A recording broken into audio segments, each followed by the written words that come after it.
Welcome, I'm Frances and today I'll tell you a bit about blending oil pastels with blending stumps and the difference to blending oil pastels with your fingers.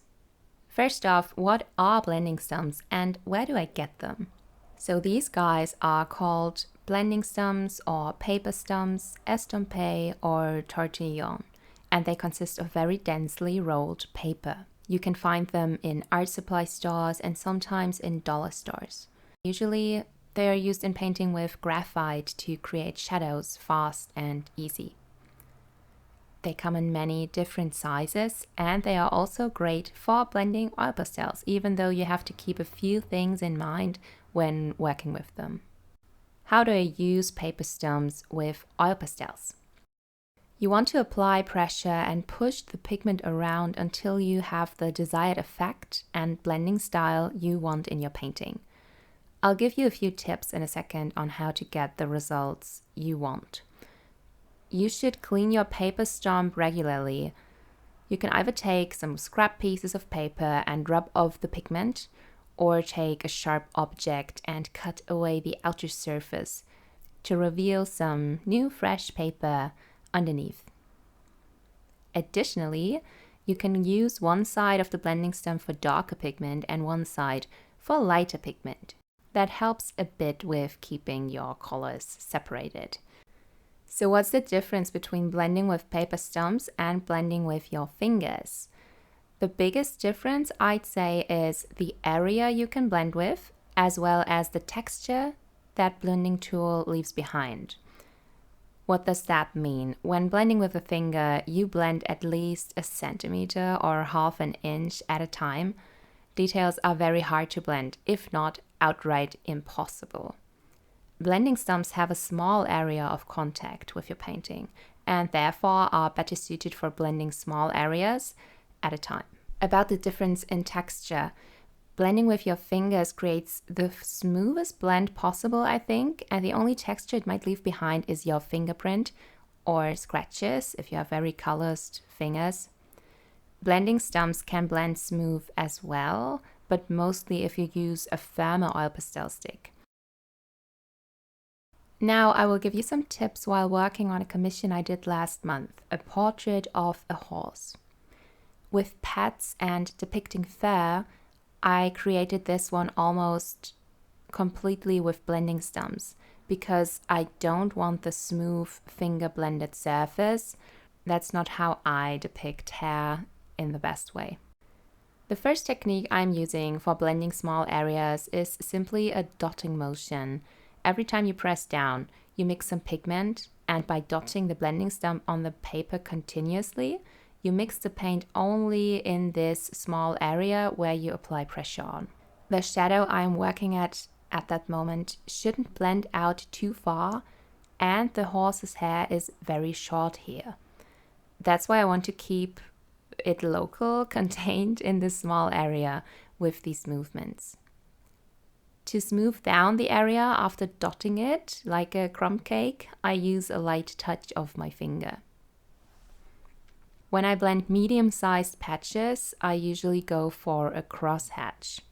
If you watch closely, you can see I create a pattern, and that varies every time. This time it's down, down, down, down, down, side, side, 5 times down, 2 times sideways. There is no real scientific value behind this number. I just create a pattern of any kind in my mind and stick to that rhythm because I work way faster that way and I don't overthink the blending process. The only thing you want to make sure is that you blend more with the shape than you blend across it. The horse's head is long and more of my blending strokes follow downwards. Let's take another closer look at the horse's eye and side forehead. I'm only blending up and down because there is such a steep decline towards the horse's protruding eyebrow. As I reach the eyebrow, I slowly let the strokes blend out to the side. I also want to point out how you can play with where you begin and end your blending strokes while painting this nostril. Whatever color you have where you start your blending motion, that's the color you will have more of. If a shadow is not yet dark enough, or the other way around, you can still influence it this way. So be mindful when you blend areas of high contrast and play with not only the direction of your blending strokes, vertically, horizontally, but also with your starting and end point. You might notice that I don't clean my paper stump. After working on larger pieces and experimenting a bit, I became aware of the textures of my oil pastel sticks, which one will lay on top of the other and which one will always be present when blending, no matter how hard I try to hide it. And now I am able to work long times without cleaning the stump. Much of your blending techniques will get better with experience and evolve when experimenting. Now let's talk about the dreaded details and fine lines.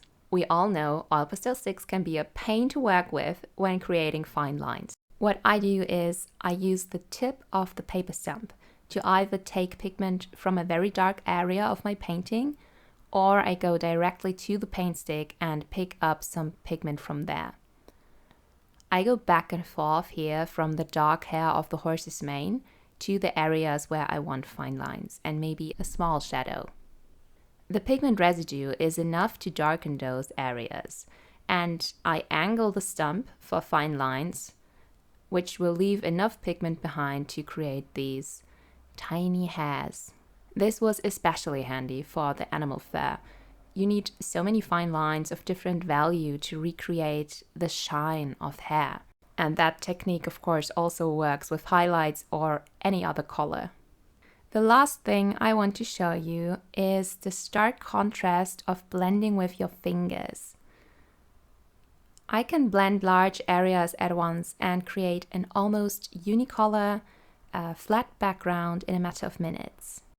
Because I know my oil pastel sticks, I know I should first layer white and then the blue shade on top. With fingers, you blend mostly the top layer. If I'd put white on top of blue strokes, I'd only blend the white on top and the blue strokes would still be visible. Contrasting blending styles like this, in my opinion, also adds a lot of character to your piece and makes the textured areas more interesting to look at. I hope you feel confident in experimenting with your oil pastels a bit now and know the basics of blending with blending stumps. If you have any further questions, let me know in the comment. Thank you very much for watching, and I hope to see you in the next video. Bye!